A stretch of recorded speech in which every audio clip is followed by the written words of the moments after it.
we'll keep going along. For those that don't know me, again, my name is Kyle Russ. I am currently the Director of Strategy and Analytics, and am transitioning to become the Chief Executive Officer at Virginia Health Information. And I think, like many of you all, we're the state health data organization for the Commonwealth of Virginia for the past 30 or so years, and we administer the state's hospital discharge database, all payer claims database, and then more recently the health information exchange as well.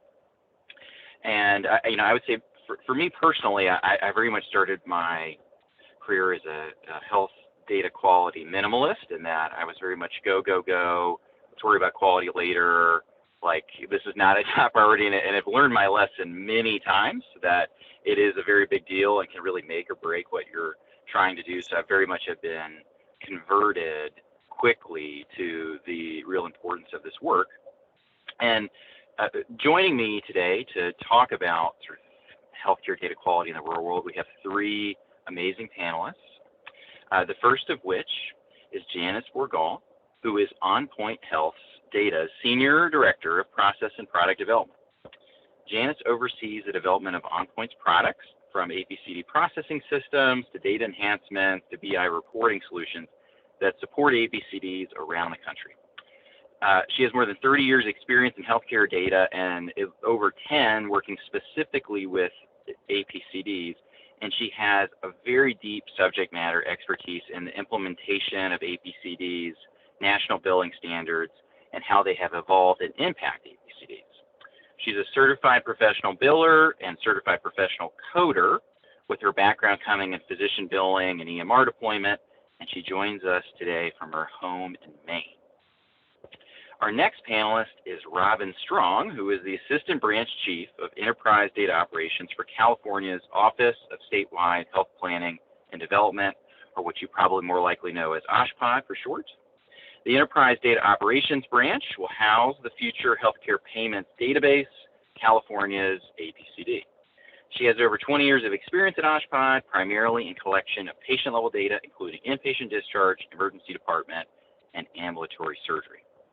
And our third panelist is Theresa Mendoza, who is the Director of Quality, Business Intelligence, and Data Services at the Dallas-Fort Worth Education and Research Foundation, where she has more than 25 years of management and director experience in healthcare information technology and informatics in the North Texas area hospital systems. As the Director of the Data Services, she works with more than 100 hospitals in the 16-county North Texas region. She and her team are responsible for the development and implementation of robust analytics that allow participants to examine market share, hospital-acquired conditions, ER utilization, and a wide variety of other topics. So those are our panelists, and I think Joe really said it best kicking this off. I don't think anyone is going to dispute how important standards and regulations are to the the analysis and enforcement of data quality. But we figured these three panelists can really give everyone a real world view for some of those things that no one ever writes down and hands to you when you start a job like this. And so we're going to focus really more on the operational practices that have evolved over time in each of these, with each of our different panelists and the organizations they represent, to essentially reflect on, what best practices have come out of that, and what different things have you learned that would make sense to replicate in some of these other states around the country, as we're all grappling at times with very similar issues. So to kick things off, let's start around this general idea of standards and specifications. So Janice, I think all the different panelists and a lot of people in the audience have gone through the process of maybe developing a data submission manual or a guide, or setting up everything and how you intend to collect data in an APCD or in a hospital encounter database. But then you go to actually collect it, and things don't always work as you would expect them to. So with the states that you work with, what are you doing to allow for variances? Like once you actually start collecting data and things don't match up with how you would expect, like what do you do at that point? Like what have you learned from that process around data variances and how best to handle that?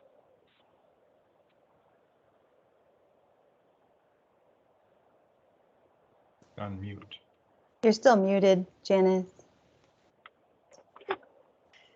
So I thanked Kyle, if you guys could read my lips, for the question. Anyways, this whole process really begins when you're setting up your data submission guide, setting up the appropriate thresholds for each data element. These are levels or thresholds as far as expectations around the completeness of the data and the quality of the data. There are many things to keep in mind when setting these thresholds, and I'll just list out a few top of mind. So for us anyway, this comes from years of experience, and others if you talk to in this industry. Again, there's a lot of people to reach out to if you're starting this on your own. Learn from others' experience. Oh, I'm getting a little feedback. So here are some things to keep in mind. Number one, I would say looking at the priority or the necessity of the data element when setting your threshold. So for example, date of birth, which is used to calculate age and also used in your master patient index, the creation of that. You probably want a high threshold on that as opposed to something like your admission hour. Not really a high priority item when collecting data, so lower threshold. So again, looking at the priority or necessity of data elements.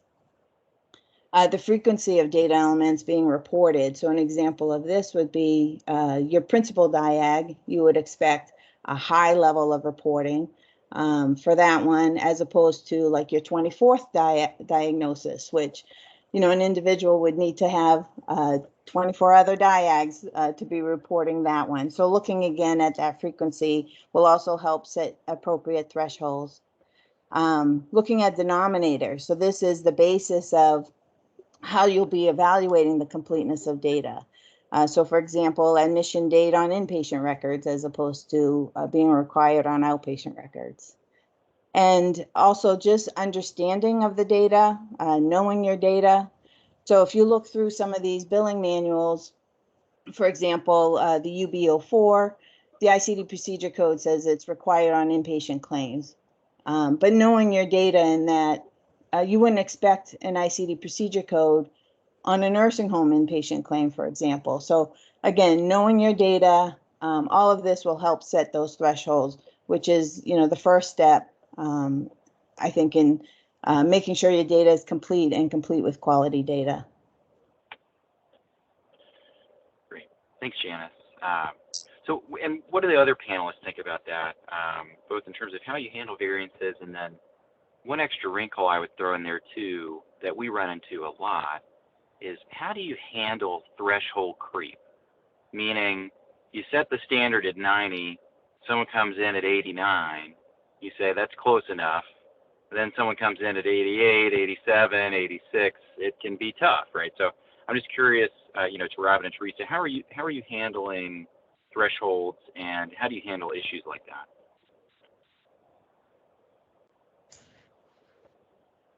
Robin, did you want to go or you want me to? Sure, I'll go ahead.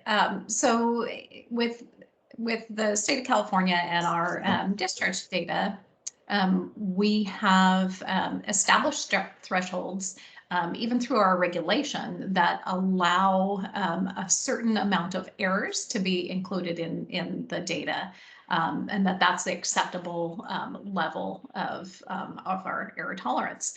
And that's set at 2% of all records. So we have a pretty high threshold. Beyond that, we allow for what we call a modification to that, those edits that may fail beyond that 2%. So if a facility is submitting data to us that has more errors than that, they can work directly with their analyst to bypass a particular edit for up to a year of time. But included in that, they have to include a justification of what hardship existed that prevented them from being able to submit data at the quality level that we expect. And they also have to indicate, what factors led to that, what they did to try to mitigate that, and what attempts they're going to be putting in place to make sure that that doesn't continue. And we make sure to document that internally so that we can follow up on that in future reports. So that's one thing. And then the other, you mentioned the creep. So setting those tolerance levels is certainly a balancing act where we want to set the threshold so that we get as clean of data as possible, but that we don't fail every report that comes in, because we are going to see some natural changes in the data as we expect. Some of what we establish even in our data is not just on the data element level, right, wrong, but look broadly across records and things that don't look right within that record, as well as across the entire report. So looking for trends against prior data and looking across the entire report for higher than we expect percentages to fall in certain categories. So it's definitely a balance, and we look across all of our data to really determine what's a good percentage to set, so that we find those outliers but don't fail everybody. So we have another process that we go through for facilities that may fail some of the edits. However, the data is reported correctly as expected, and so we can bypass those, and we document that and continue to follow along with that. But Theresa, do you have anything to add there? I would say that, I'm not a state agency. We help our hospitals actually submit to the state. So we have a process on the front end that we're using to help them cleanse their data, hoping to avoid that they get any errors at the state by the time the state gets the errors. But in the state of Texas, THCIC has just recently really upped their game. And they, if the hospitals are not submitting 100% accuracy, they're actually sending out letters now saying your data was not 100% accurate. So you either did not submit, you did not go in and correct everything, or so, sometimes we have hospitals that get it a 98 or they're at a 99% accurate data, and they submit it saying that's as good as it's going to get. They still have an opportunity to correct whatever they didn't correct in our system at the state. And so if they let something through on us and we can't, if they say it's good, we have to accept that they're telling us that it's good, right? But if it gets to the state and they don't go in and correct it, the state is now sending out a letter and saying, hey, you didn't submit 100% accurate data. So that's been new in the last few months, and I love it because those that were like at 97, 98%, and they're trying to squeeze through now are really starting to hit those 100% marks when the data comes to us. But, I would say the caveat of that is when you get data like that, that means that they've met all the check marks in, as Robin was saying, all their codes are valid. They filled in all the fields, but it doesn't mean that they've done it right. And we have figured that out on the back end many times. And so you have to have other ways of validating the data once you get it in-house to make sure that it's really what they intended. And we have thresholds that we're looking at, variances on, like if they normally only submit 1,000 claims every quarter and suddenly they submit 10,000, okay, that's a red flag. We're calling them immediately, right? We're not submitting that to the state until we know why is their file 10 times larger than what they normally. We actually just have that happen this last week. So You know. No, it's great. I mean, Theresa, it's good to hear that beginning to focus on quality. The standards are getting even higher, right? I mean, so I guess to shift things a little bit, so a big piece of data quality enforcement and collection and improvement is communication, right, across several different parties in this process. So, Robin, I mean, how are you communicating the compliance process to your data submitters and receiving feedback from them? And do you feel like the process is working well, or do you feel like you're constantly needing to change it?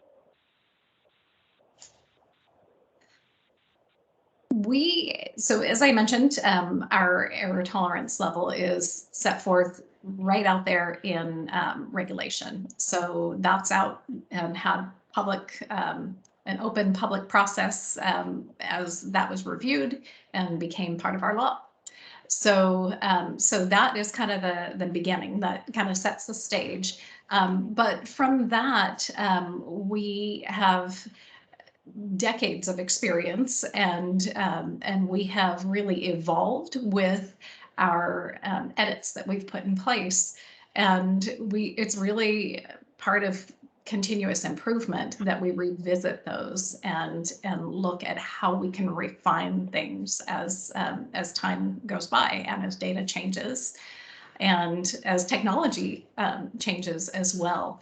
Some of our edits are really complex, and we have had a fantastic system that has been able to apply a great number of edits. Right now, I think the count is up at about 2,200 edits that we put all of our data files through. And that catches quite a bit, but definitely we have to have that human part as well that really works through those things to make sure that we're applying them appropriately. And if we catch ourselves over editing, we'll revisit that, and we may make some adjustments there. But we post all of those edits publicly. And so they are out on our website. Our editing criteria handbooks are available for all 3 of our data types. And we want the data to come in quality. So we are sure to share out with our submitters what target they're trying to hit. And we'd rather that they build things in. And we've heard from facilities and different groups that have actually built our edits into their systems so that it can be clean before they even submit it to us. So the other thing that we do is we have, California is really large. And so, I don't take that for granted. We have a fantastic outreach team that puts together plans of how we are going to communicate and engage our stakeholders, whether they're those who submit to us or those who use our data, either internally or external partners. And things that are found even by external data users have been critical in us making changes to some of our edits in order to catch some errors that maybe we couldn't have thought ahead to be able to catch. So we have that continuous feedback loop, not only with our data submitters, but also our data users, internal and external, to make sure that we're able to achieve that quality improvement. We also partner with others, such as our California Health Information Association, our HIM professionals. And we make sure we get out there, and we want to make sure they know what's being expected of them, because that helps us both partner together and have quality data. Our system also allows unlimited test submissions. So it's not a one and done folks submitting data to us can run it through and get it cleaner and cleaner and cleaner. And we love that, Theresa, just like you mentioned. We love those who want to get it to 100%. And there are those who really strive for that. And we truly appreciate that. We have a test system too. I don't know if Janice has that, but we have a test system too. And a lot of times the users find that really helpful because they can go find out what all their errors are, try to get it fixed in their source system, which is the other thing that we're trying to make sure that people realize is that if you fix it over here in our system, but you don't go back and fix it in your source system, it's not really fixed, okay? I mean, it's fixed, but you know, it's not reflecting the same data at that point. So, you know, it's important that it's fixed in the source system also. And so having the test system really is a benefit, I think. Yeah, so I couldn't agree more with both Robin and Theresa, and we also have similar systems set up as far as you know, evaluating the data, the variance process, the documentation of that. Something Robin mentioned as far as that end user feedback and looping around, and because data quality is just a never ending process. You continuously learn. We're continuously building new data quality validations because sometimes data comes in and you would have never expected it to come in that way. And so you build that data quality validation so it never happens again. So like I said, data quality is just never ending.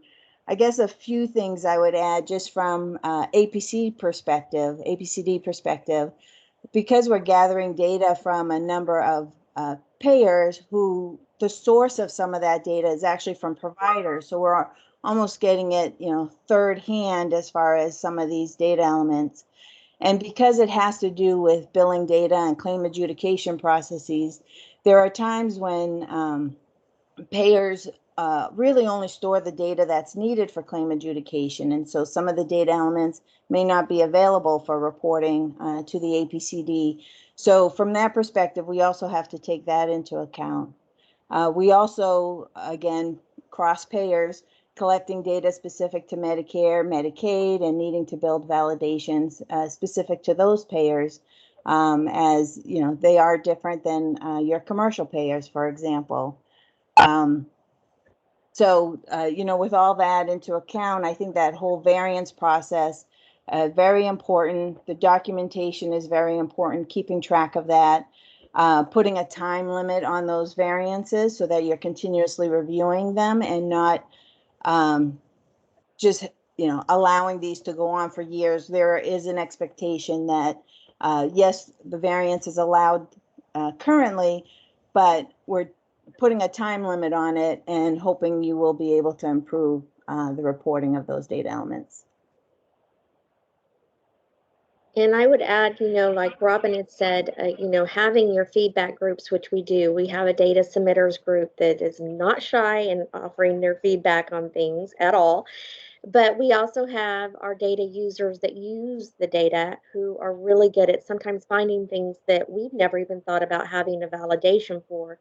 But one of the things we do in the foundation at the hospital council is we release notes and tell on the hospitals if they have a data issue going on. And we say their name, and we say Baylor Healthcare System or JPS, or, you know, they didn't submit any blah, blah, and they're expected to have their correction data in by X date. And the reason we do that is people are using this data to make decisions on. They're using this to do decision support. They're using this for strategy planning. They have many different ways that they're trying to use this data.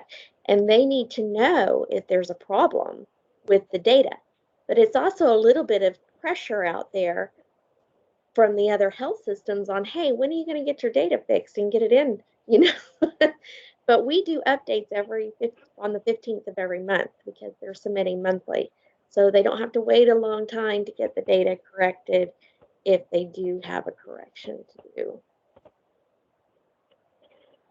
Right. Well, and I think that segues nicely, because we've already sort of talked about the there's feedback and communication with your suppliers, but then one of the biggest benefits you can get is feedback from your data users as well. So, Theresa, starting with you and then opening up to the panel, I'm curious. You were talking about some of the feedback you get from users. Is there like one thing or a certain type of comment or something you hear from users most frequently about the data that seems to happen over and over? Is it typically a wide variety of different things you'll hear about the data that you need to address, or is it tend to be one or two common things that pop up over and over and that you may or may not be able to do anything about? So I would say sometimes usually it can be a wide variety. You just never know what could happen. Like, for instance, we had a hospital system and we didn't have a specific edit in the warehouse for this, nor in our data submission tool, that ended up accidentally submitting everybody, we're in Texas, so we have a large Hispanic population. So we have the ethnicity that gets reported, either Hispanic or non-Hispanic.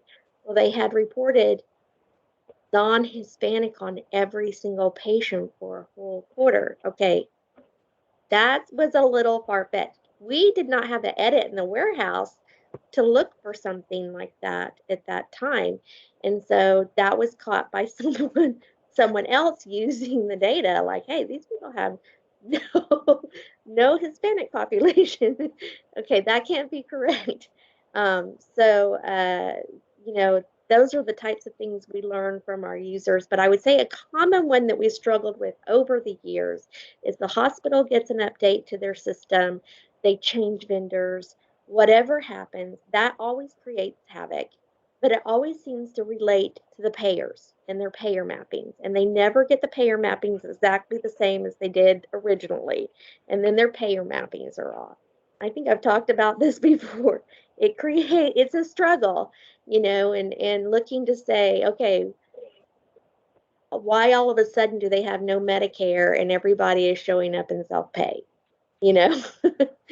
So that is the one that we have struggled with the most, and we're working.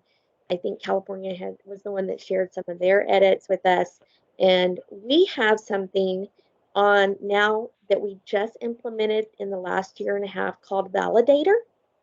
It's an IT tool that we've put on the front end of the warehouse, and it's running edits as the data is loading and looking for certain things like, when it went through the grouper, were we getting ungroupables? Were we missing any data elements that somehow managed to get through our submission tool that are required? Are we we have a master patient index, so it's looking for things like, did the patient come back and not get an MPI, or RIMPI ID is what we refer to it. So this validator tool is what we're utilizing to try to catch things before the data gets released. And we're slowly adding in new validations, all the time as we learn from our users, hey, we need to be checking to make sure I guess you would call them cross-border edits or cross-monthly edits, or something that's going to look back over history to see if there's a red flag that it wasn't invalid. They were using a valid code. So the data technically was accurate, except it wasn't. Right. I guess any other common gripes or things that come up for you, Janice or Rob? Robin, you want to go next, or? I would say we have some pretty tight edits now in our data, but there's always room for improvement.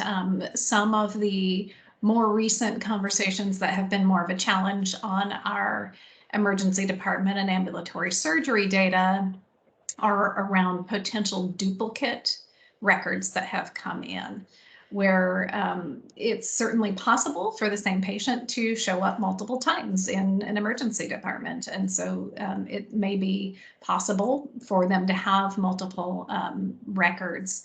And so we've heard from some data users that are really looking at a much more narrow batch of records rather than our whole, tens of thousands of records, say at a hospital for a particular quarter of data coming in, that are finding those needle in a haystack situations and giving us that feedback.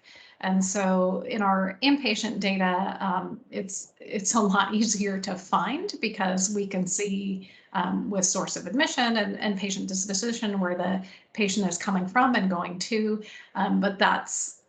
and it's not possible given our definitions for a patient to be in two places at the same time. But with those shorter encounter data, that's been a bigger challenge for us. So that's been something that we've had to address on the back end. So after the data is already in and already approved, then trying to go back and vet that with the facilities and find out what happened and find a way for them to make sure that doesn't happen again. And so that's been kind of one of the recent things that has popped up several times. Yeah, we also find the same as far as, end users using the data for a particular study really do find those needles in the haystack, as Robin said, things you wouldn't find when you're looking at the whole, the database as a whole or even at a submission level. When those things do come up, we do work with the states in evaluating what the issue is and whether it's something that requires a resubmission from the submitter for them to correct the data if they're able to, or to make a note, release note for all end users to be aware of. And with that said, too, if it is something, like I said, data quality, continuous learning, looking at what the issue was and looking at the overall process. We're all doing data quality from end to end as far as, once we take in the data all the way to release, where is the best place to insert those data quality validations? And we always look to insert them as early on in the process as possible, catch them as soon as we can. But there are times where, the best place for it might be on the back end prior to release. So again, evaluating where is the best place to insert those data quality validations. I want to jump right back in. I'm sorry, just because Janice mentioned it and Theresa did as well. We also in California do document. It's part of the data documentation, if you will.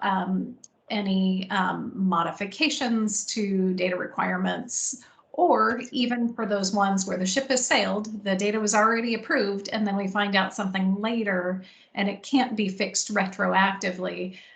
We will put that information out there. It's available on our website to document essentially known issues with the data. So similar practices, it sounds like.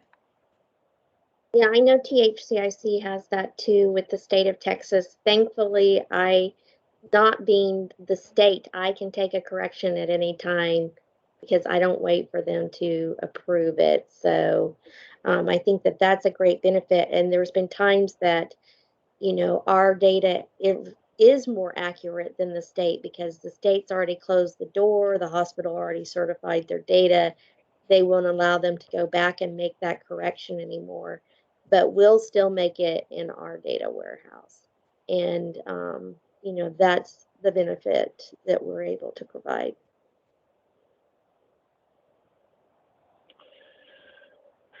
Great, thanks, Theresa. So we've talked a decent amount about, I guess I'll call it more enforcement, like taking what we have and figuring out how to get what we need from it. I guess to pivot on that a little bit, so starting with Janice,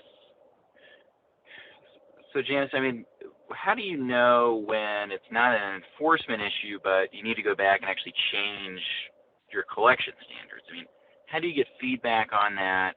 And what's that decision-making process like to know, hey, we actually need to update our guidance, we need to update our manual. This isn't just an issue of they're not submitting what is, what we're asking for. We need to change things on our end. Yeah, so good question. Trying to think as far as how to answer that from which perspective. I guess seeing when we have to change it on our end, that would be, I guess, an example of that, for example, would be some of the data elements on the UB claim form, for example, and fine tuning that. So I mentioned like admission date or some of the other data elements that are available on that. If they're just expected on acute hospital inpatient stays and not all inpatient stays, really fine tuning the requirements around that, the basis for that evaluation, revisiting the documentation itself as far as what's expected to be reported in those data elements. What we found is even though a lot of the data elements are standard and have standard names to them, sometimes the requirements as far as reporting those data elements may still vary from state to state. So being real clear on what's expected to be reported in that data element. We also try to fine tune that with references to like the X12 standards or the paper billing form to say, that is the exact field we're looking for. So to make things easier and very clear as far as what's expected. So yeah, there's always fine tuning as billing regulations change, standards change, keeping up with those also. So yeah, it's an ongoing process. And again, it all has to do with that feedback loop.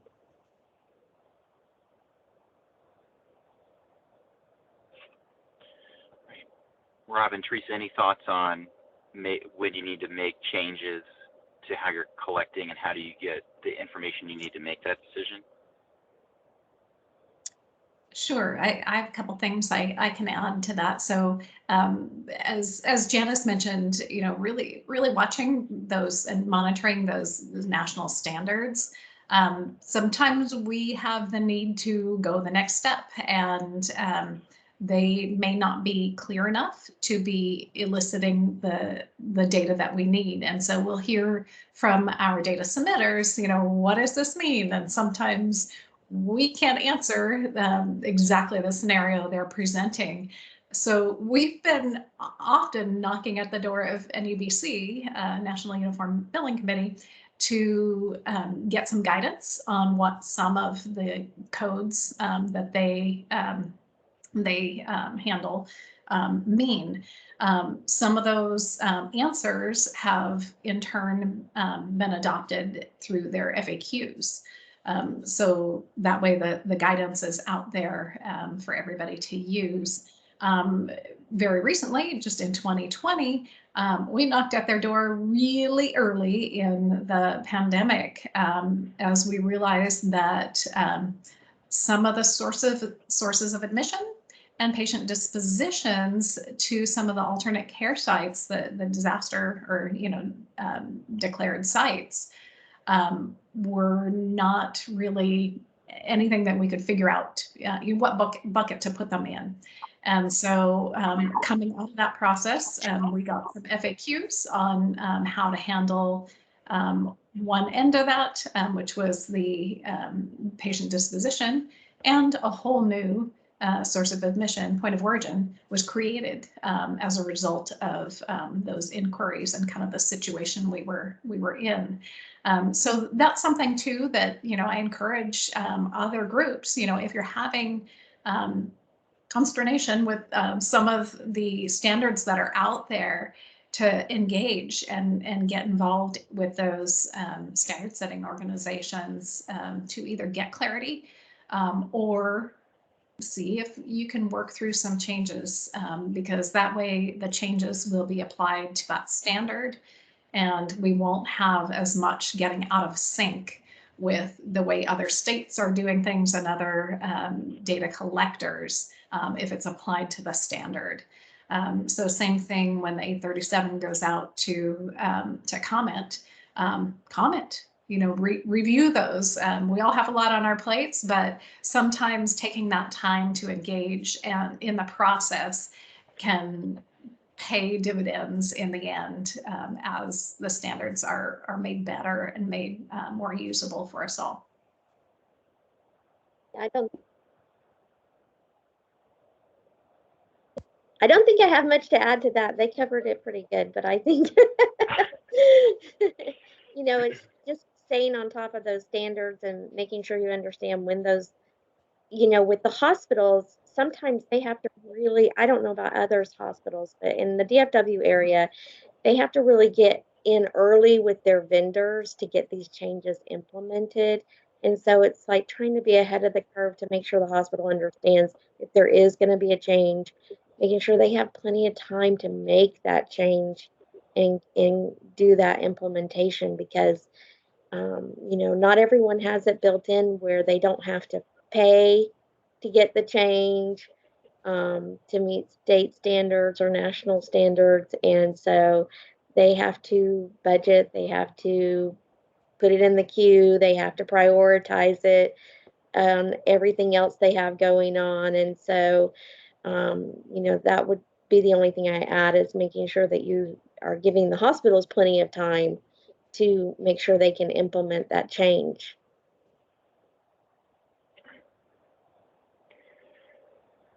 Well,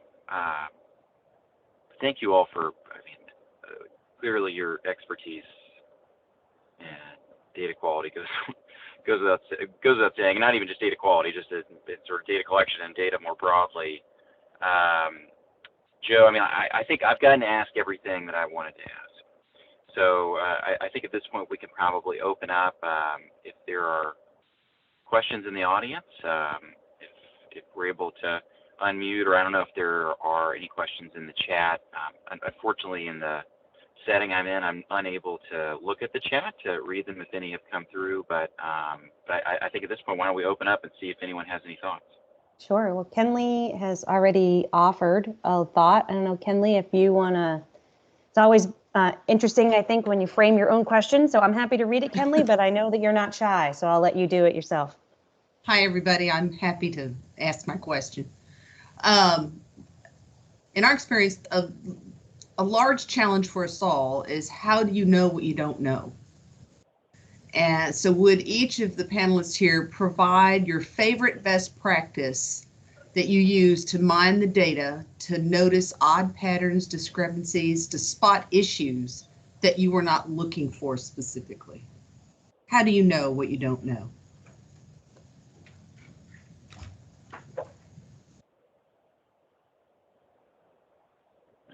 Janice, That's way Well, I'm harder not than any really question sure I how asked, to I feel answer like. that. I think give you Janice for- How do I unmuted know what I first. don't know? I would say, we have been working on putting a small work group together because of this exact issue. We don't know what we don't know. And we try to, before we release the data, look for anything we might have missed. But we're not the data users, and they're using it in very specific use cases. And so we have been working to form a small work group of what we consider power users, that before we release the data, we're asking them to go in and do their specific use cases, because they're the ones that usually find that needle in the haystack. And so this is kind of the new process we've been working on, and because they catch really weird things. And I don't know how to, things that you wouldn't have thought about checking for, like something to do with OB cases, and the fact that one hospital, all their OB cases, they had none, or they got categorized in a totally different category. So, that's one example. And so those types of needles in the haystacks, I think that that's why they're called needle in the haystack. You don't know how to find them, and you need multiple people, I think, trying to do those very specific things that they do. At least that's what's been helping us, is this new work group that we've been forming to do, you know, a utilization of the data a week before we put it out to see if something, you know, unusual pops up. Janice, I know you unmuted to offer some suggestions there, and then we'll go to Robin after that. All right. I guess one thing that we do, and I would suggest especially anyone going through an implementation, mine the data, mine the data, mine the data. With every new implementation, you know, things may pass validation, but when you're looking at it, and you know, you may find things that don't look quite right.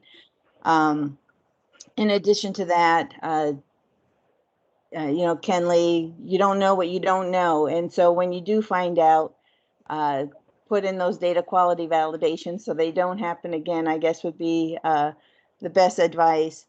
I just want to share a story of my favorite needle in the haystack data quality issue. For one of our clients, it was this much of a needle in the haystack as far as no newborns, no births were reported for 1 month out of a year, in 1 year. There were paid claims for that month, service dates on either side, just for this one particular month. End user ended up finding it because they were doing a particular study on newborns. So this, you know, how do you find that in your data quality validations? And again, it goes back to where is the best place to look at that. We built some validations up front, but also on the back end, looking at the DRGs and if there were any holes in any particular month, for example. So yeah, I highly recommend your suggestion as far as mining the data, get to know your submitters, the nuances. Yeah, and learn from, you know, any data quality issues that crop up. I'll add from California, definitely going beyond that data element by data element, you know, binary, is it right or wrong? But really opening up to those, as we call them, comparative edits that look across the entire data submission that came in for anomalies, to catch the things like Theresa mentioned, 100% non-Hispanic in an area where you would certainly expect some Hispanic to come in. Doing the trends, I can tell you, we had to throw a bunch of our trends aside last year because trends didn't match anything in the year of 2020 as far as, you know, numbers went. But our other trends pretty much stayed applicable. We had to make some adjustments, but we've got trends not just on counts of patients and records, but we have trends on those categories with expected source of payment, the payers, as you mentioned, and Theresa, guaranteed anytime there's a system change, they're all going to be mapped wrong. And so catching those big swings has really helped to be able to create those within our system to catch those. The other part, the, you know what you don't know, is still going out to those data users. So again, I'll go back to California. We have a pretty large organization because we have lots of hospitals and lots of data submitters. And so we have the luxury of having a health analytics branch. And so they really get to focus on all of the analysis of the data. And they also have an extensive outreach and engagement team that goes out and talks to plans and payers and other public and private users of the data and seek their input, because sometimes what they want to see isn't even in our source data. And so that is also a feedback loop, not just on the yes, no on what we're collecting, but what about this? Have you considered that? Thanks, Robin. Yeah, that's a great point, because I would say, one thing that we're collecting that the state is not collecting, and we just started collecting it because our hospitals are very unique in the DFW area, is preferred language spoken. They have all been chomping at the bit for that, but that's not really in the 837 billing standard. And so we figured out a way for them, if they wanted to give it to us, to get it in the file and give it to us. But that comes from the continuous feedback of, what do the hospitals really need? And for those hospitals that are really working on trying to do community health projects, that preferred language spoken is a pretty important item to start collecting. Great. Thank you. So Kyle, I'm just going to go through what I can see in the chat. We've got a request from Jim. Hi, Jim. To get some plain language edits, and Robin, thanks for responding to that with some links. So hopefully that will be helpful to everyone, to Jim and others. Other questions or comments that folks want to make, feel free to unmute and ask your question. I'd be happy to answer. I know we're looking at the last couple of minutes here, so if folks don't have any other questions coming right out, Kyle, I think we could probably do a little wrap up, and we'll probably be right at time. Great. Well, if there are no other questions, obviously a big thank you to our three panelists. I feel like I've learned a lot. I'm sure all of our different, the audience has learned a lot. And it sounds like, like I said, I can't see the chat, but it sounds like some great resources are going back and forth too. So, thanks to APCD Council, AHRQ, NATO, everyone for organizing this. Thanks again to our panelists for taking your time to speak with all of us.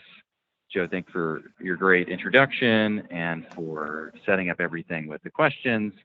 And I guess I think we timed it pretty well. Everyone have a great rest of your day. Yeah, thanks everybody. Really appreciate it. And Thank you. Thank you. We'll talk all again soon. Thank you. Thank you. Thank you. Thanks.